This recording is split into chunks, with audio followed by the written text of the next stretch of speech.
ഞങ്ങൾ കോർപ്പറേഷൻ്റെ പുതിയ ഭരണസമിതി വന്നതിന് ശേഷം നാടിൻ്റെ വിവിധ ഭാഗങ്ങളിൽ നിന്നും ജനങ്ങൾ അവരവരുടേതായ ആവശ്യങ്ങൾ, പരിഹരിക്കേണ്ട പ്രശ്നങ്ങൾ ഞങ്ങളുടെ ശ്രദ്ധയിൽപ്പെടുത്തേണ്ടത്, അത് വാട്സാപ്പ് മെസ്സേജ് ആയിക്കോട്ടെ, കത്തായിക്കോട്ടെ, നേരിട്ട് വന്ന് പറയുന്നു, അങ്ങനെയൊക്കെ പറയുന്നുണ്ട്. കൗൺസിലർമാരൊക്കെ വരുന്നുണ്ട് പുതിയ ഭരണസമിതിയുടെ ഇടപെടൽ പ്രതീക്ഷിച്ച്. അപ്പോൾ ഇത് എൻ്റെ ചുറ്റും രണ്ടിടത്ത് നിൽക്കുന്നത് ചാല വാർഡിൻ്റെയും മണക്കാടിൻ്റെയും കൗൺസിലർമാരാണ്, Shri S K P Ramesh സാരിതയും. എസ് കെ പി കഴിഞ്ഞ ദിവസം തന്നെ, ആദ്യത്തെ ദിവസങ്ങളിൽ തന്നെ ഈ പുത്തരിക്കണ്ടം മൈതാനത്തിൽ നടക്കാൻ വേണ്ടി 1000 ആൾക്കാരോളം ഒരു ദിവസം വരുന്നുണ്ട്. ചുറ്റുമുള്ള ഒരു 10 വാർഡിൽ നിന്നും ആൾക്കാർ നമുക്കറിയാം വരുന്നുണ്ട് ഇവിടെ. അപ്പോൾ കുറേ കാലമായി അവർക്ക് പരിഹരിക്കേണ്ട ഒരുപാട് പ്രശ്നങ്ങളുണ്ട്. ഇഴജന്തുക്കൾ, ഞങ്ങളിപ്പോൾ വന്നപ്പോൾ തന്നെ ഒരു പാമ്പ് അവിടെ ചത്ത് കിടക്കുകയാണ്. ഇഴജന്തുക്കളുടെ ശല്യമുണ്ട്, തെരുവ് നായ്ക്കളുടെ പ്രശ്നമുണ്ട്, അതോടൊപ്പം തന്നെ ടോയ്ലറ്റിൽ വെള്ളമില്ല, കുടിവെള്ളമില്ല, ഇങ്ങനെ കുറേ പ്രശ്നങ്ങളുണ്ട് ഇവിടെ. ലേഡീസ് നടക്കുന്ന അവരുടെ ഒരു കൂട്ടായ്മയുണ്ട്. ആ കൂട്ടായ്മ അവർ യോഗ ചെയ്യുക, സുംബ ഡാൻസ് പ്രാക്ടീസ് അങ്ങനെയൊക്കെയുള്ള സ്ഥലമുണ്ടായിരുന്നു അവിടെ ഇപ്പോൾ പ്രാക്ടീസ് ചെയ്യാൻ പറ്റുന്നില്ല. കാരണം കാട് പിടിച്ച് കിടക്കുന്ന ഇഴൽ ജന്തുക്കളാണ് എന്നൊക്കെയുള്ള പ്രശ്നങ്ങളുണ്ട്.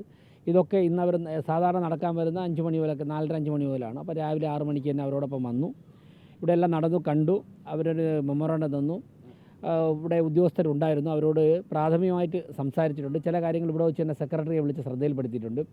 ഈ ഉപയോഗിക്കാത്ത ഒരുപാട് LED വോളൊക്കെ അത് അതിൻ്റെ പാക്കിംഗ് പോലും പൊട്ടിക്കാതെ പുതിയത് ലക്ഷക്കണക്കിന് രൂപ വിലപിടിപ്പുള്ളതാണ് അവിടെ കിടക്കുന്നുണ്ട്. അതിൻ്റെ ഫോട്ടോ സെക്രട്ടറിക്ക് അയച്ചു കൊടുത്തിട്ട് അതിൻ്റെ കാര്യങ്ങൾ എന്താണെന്ന് അന്വേഷിച്ച് അടിയന്തരമായിട്ട് പറയണമെന്ന് പറഞ്ഞിട്ടുണ്ട്.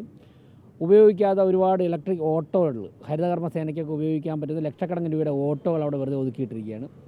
അപ്പോൾ അക്കാര്യങ്ങളെക്കുറിച്ച് എല്ലാം നടന്ന് കണ്ടു, അത് പരിശോധിക്കണം. അപ്പോൾ നാളെയോ മറ്റന്നാളോ തന്നെ ഈ പ്രദേശത്തുള്ള കൗൺസിലർമാരും അതോടൊപ്പം തന്നെ കൺസേൺഡ് ഉദ്യോഗസ്ഥന്മാരുമായിട്ടുള്ള മീറ്റിംഗ് നടത്തുന്നുണ്ട്. അതിനുശേഷം ആരെങ്കിലും ഒരാളിനെ, ഒരു മുതിർന്ന ഉദ്യോഗസ്ഥനെ പുത്തരിക്കണ്ടം പാർക്ക് പരിപാലിക്കുന്നതിൻ്റെ ചുമതല ഏൽപ്പിക്കുന്നതിനെക്കുറിച്ചുള്ള ആലോചനകളുണ്ട്. തീർച്ചയായിട്ടും എത്രയും പെട്ടെന്ന് തന്നെ ജനങ്ങൾ ആഗ്രഹിക്കുന്ന തരത്തിലും തിരുവനന്തപുരത്ത് തലയെടുപ്പോടെ നിൽക്കുന്ന എല്ലാവർക്കും പ്രയോജനപ്പെടുത്താൻ പറ്റുന്ന അവരുടെയൊക്കെ തന്നെ ആരോഗ്യം സംരക്ഷിക്കുവാൻ, നടക്കുവാനും മറ്റ് വ്യായാമങ്ങളൊക്കെ ചെയ്യാൻ തക്ക തരത്തിലേക്ക് ഈ പാർക്കിനെ സംരക്ഷിക്കുവാനും മാറ്റിയെടുക്കുവാനുള്ള പരിശ്രമങ്ങൾ ഞങ്ങൾ ആരംഭിക്കും.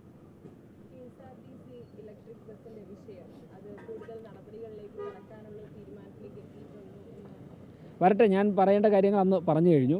അടുത്ത സ്റ്റെപ്പ് എന്താണെന്ന് വെച്ചാൽ പറയാം. ചില കാര്യങ്ങൾ നടക്കുന്നുണ്ട്.